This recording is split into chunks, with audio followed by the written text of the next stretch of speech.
Moments with Romeo and Renita Marie.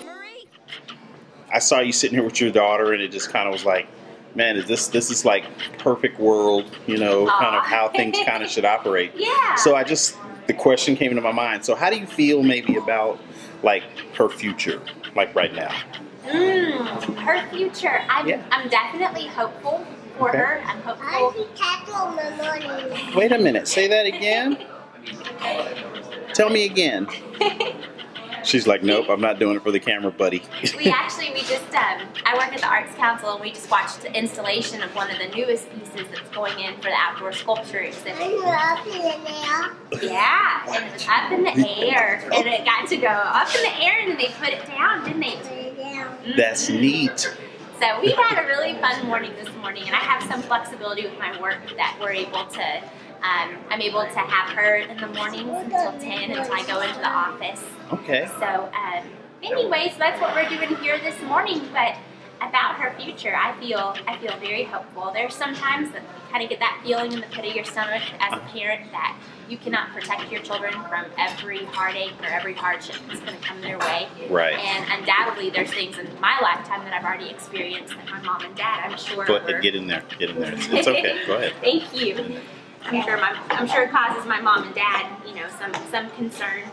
But I think it's really interesting what we're seeing now. We're seeing a generation of kids coming up. I know a lot of people want to talk about the millennials in a negative way, but they've grown up with a lot of dissidence, and they've grown up with a lot of tension, and they've grown up to be the changers. They want to get involved in activism, and they want to be involved in change. So I'm pretty hopeful that she's going to grow up with a lot of good role models, and she's going to get to see a lot of really cool things in her lifetime. Yeah. A lot of sad things too, I'm sure, but that is just the nature of humanity. So. Exactly.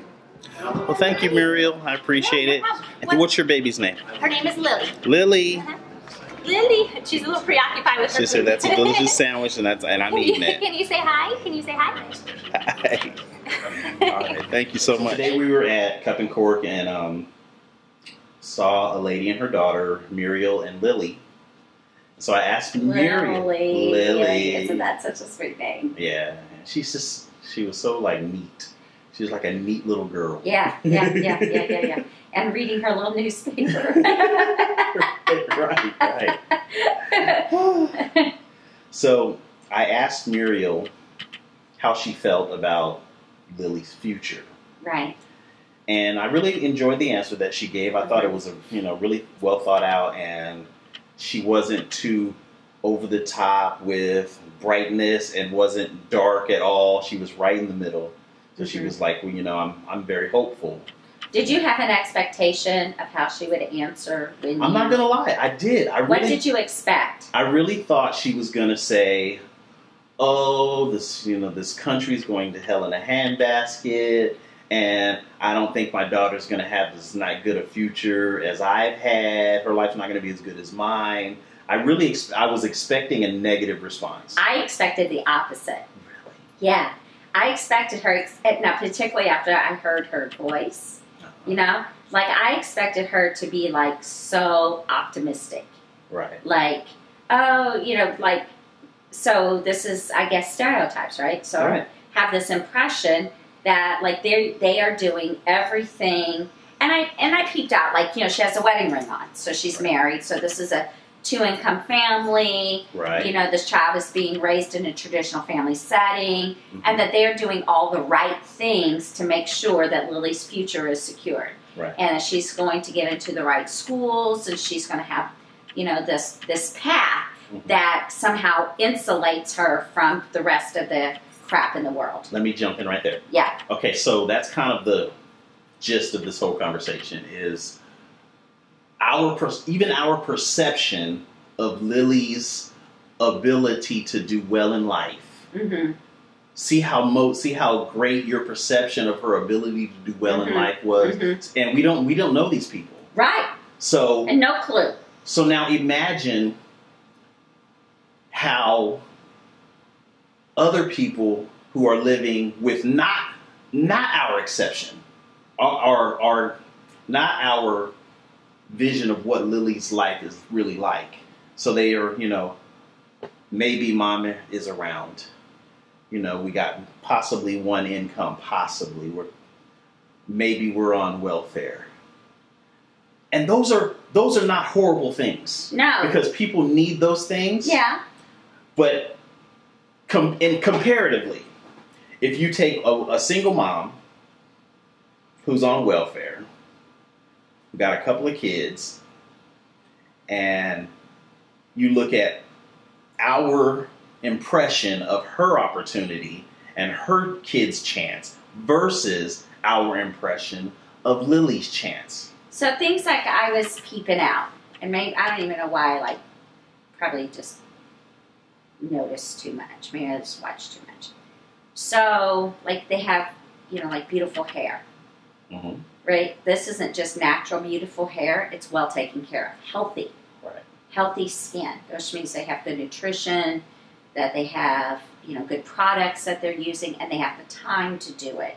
Right. And the wherewithal to do it. Not just the time, but the wherewithal. Some people have the time and the money, but don't even have the wherewithal to do it. Right.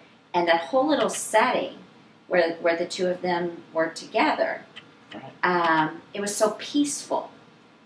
Right. There wasn't a sense of anxiousness. They weren't rushing about to do anything. We're enjoying our lives. We're enjoying. There was this sense of enjoyment. And she expressed how fortunate she was that she has a job that allows her to go in a little bit later so she can spend this time with Lily. Exactly. And who were they expecting? Grandma. Mimi. Mimi. Mimi was coming. Right.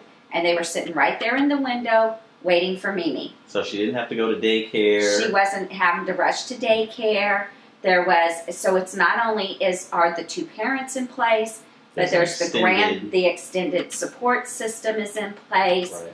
The job that is sensitive to the needs of this parent, so they're not out rushing around. I remember mornings being so hectic, trying to get folks out of the house. Everybody's got to get ready. Everybody's got to be ready. Nobody can find anything. Everything's Right. disaster. And it just creates, you're just anxious all day long. Right.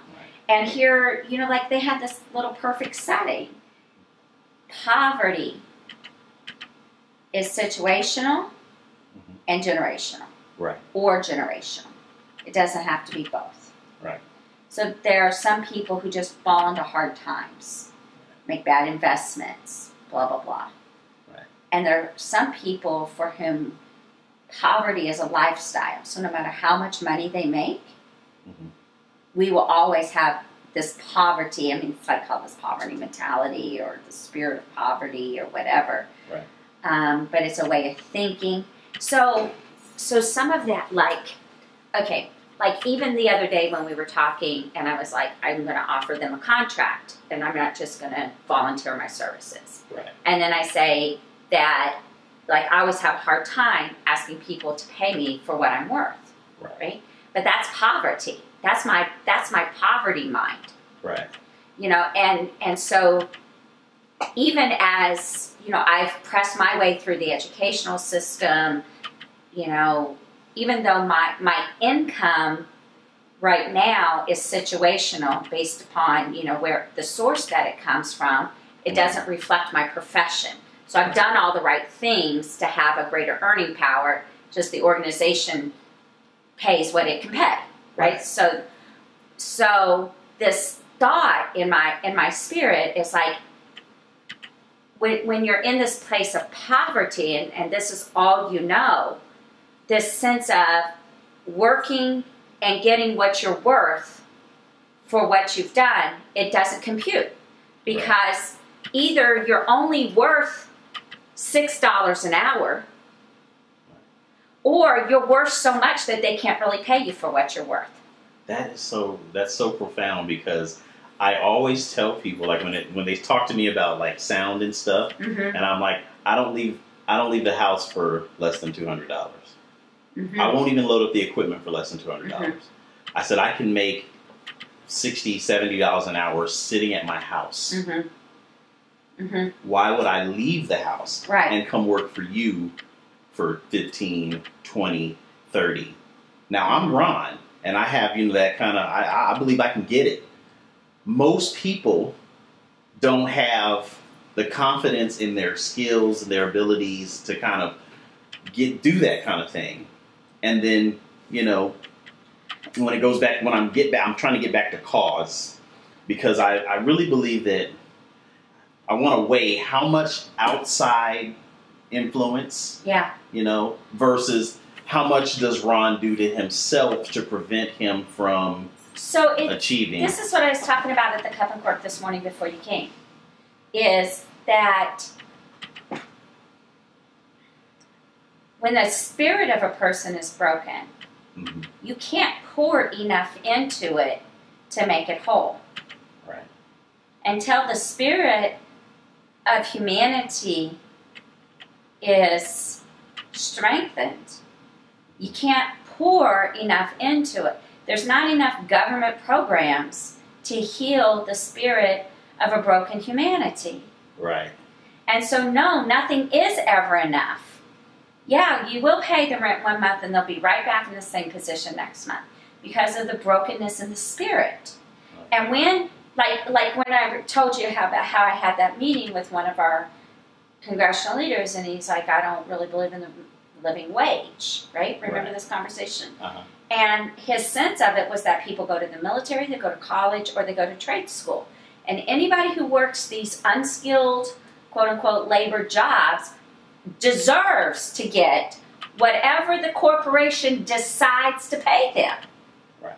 And so when all you can do is work for what somebody else, your pay is equal to your worth in our society. Right. And if all you are is worth $7 an hour, and then that $7 an hour isn't even able to tie you over, you can't pay rent. You can't buy groceries. You can't provide for your family.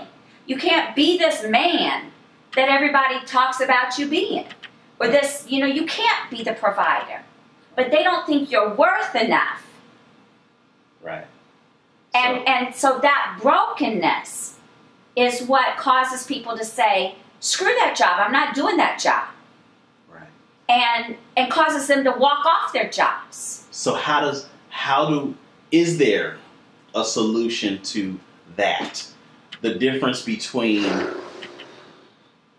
people who, may see a semi-hopeful future for their children, and people who they've kind of just given up on hope. The chips are going to fall where they may fall, is what I like to refer to. See, I don't even think they've given up on hope.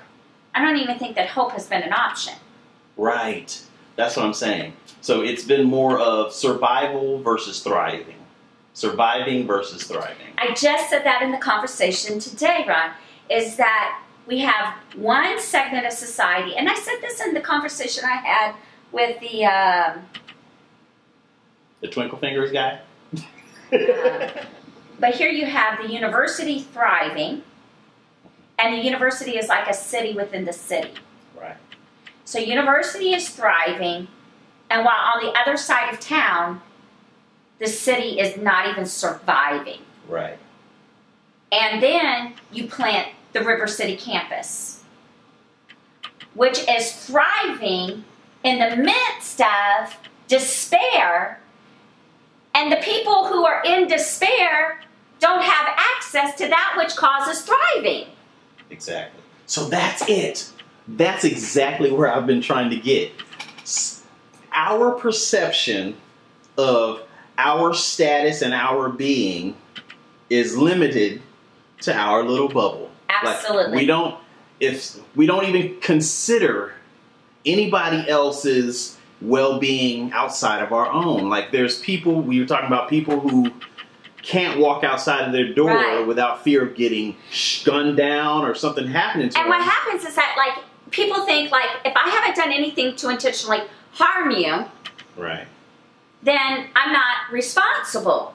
But they don't understand how, when I don't intentionally include you, I've harmed you. When I don't intentionally help you, I've intentionally hurt you. I just said this to my pastor yesterday. Did you? I said, listen, I said, people don't live in a way where they think one bad school in my community makes my community school system bad. Right. My kids go to the affluent school. Mm-hmm. Those other kids, they go to school over there away from my kids. That's a bad school. We're not going to send our kids over. And it's a bad school because of the bad people who make it bad. Right. Right. And they don't. Not because the building is bad. Right. And if it's not in my bubble, if it's not in my bubble, then it's. But still, the same people who live inside the nice bubble with the nice school and the nice neighborhood will be the same ones who are saying, "Oh, this country's going to hell in a handbasket. My kids are not going to have it as good as I had it." Right. You know, those are the ones who are complaining. It's like, wait a second, you have it better than most. You have the option of choosing a school for your child. Exactly. You have an option of choosing what neighborhood to live in. Most people, I went to shopping one time, and I had to get a prescription. Here in Cape. Mm-hmm. The prescription was $250. Holy guacamole. So I said to the pharmacist, I said, what do people who have this illness that I have, what do they do to get this medicine? They can't afford it. I said, what do? They just be sick? They just die? He's like, I'm like, yeah, So my friend's baby has cancer. It's 4. And just Steak, one of his medications. So when Steak was first diagnosed, he's halfway through his chemo and radiation treatments now. It's inoperable cancer. Wow. Thought he had a sinus infection. When he has this type of cancer, like the name is this long and it starts with with RHY something. But there's like a tumor that's budding his brain. And it's really very serious, right? So, her friends, so Brandy's friends, put together this GoFundMe campaign and raised quite a bit of money. What seemed like quite a bit of money, right? Right. One of the medications that just Steak needs, there's all these side effects that come with the chemo and radiation. And he's only 4, and he's a little teeny tiny baby, right? One of the medications is $476 a month. Right, exactly. Now, if we wouldn't have done the GoFundMe campaign for Brandy, how would they have paid for that medication? Because that's what was left to pay after the insurance paid what the insurance was going to pay, and the Cancer Foundation paid what the Cancer Foundation was going to pay. Right. So that's not even, I don't have insurance. No. That's, I got insurance, right. And I still can't do $400 it. a month. And I'm dealing with all of those stresses, and my baby is being attacked in the inside of his body, and the only thing really keeping him alive is this medication that there's no way we could afford without everybody. Now, what about, Susie, who doesn't have a big community like Brandy has? Right. Brandy's part of the Connectional Church. They're people who undoubtedly gave to Brandy's campaign just because she's ours. Exactly. So that's where we have to get to, where we think of everybody as ours. And then that's going to change the humanity of it. See, this is what I was saying. I don't know. Have you ever watched my little YouTube clip? I think My I watched video like of 1 or 2 of them. like my little speech at the Shavit Center. But that's the point I was making, is that there was this time when the kids belong to us. Mm-hmm. That one is mine. You better not. Right. Right? And that's how we have to be with all of our kids and our brothers and our sisters. That one is mine. That is my brother, my sister. That's my child. And here's how you better treat them. Here's what you better supply for them. Here's how they better be provided for, because that one is mine. Right. And if that sense of interconnectedness and interdependence, right. If we're not interdependent, then all we're doing is charity. Exactly. And charity I mean, it's just good deeds. It's altruism. It makes you feel good. It makes you feel good, but it doesn't systemically change and it doesn't transform. But when you're interdependent, the person being loved is transformed, and the person who's doing the loving transforms, because the love just keeps going like this, right? And it empowers and it changes the world. It just does. Love always wins.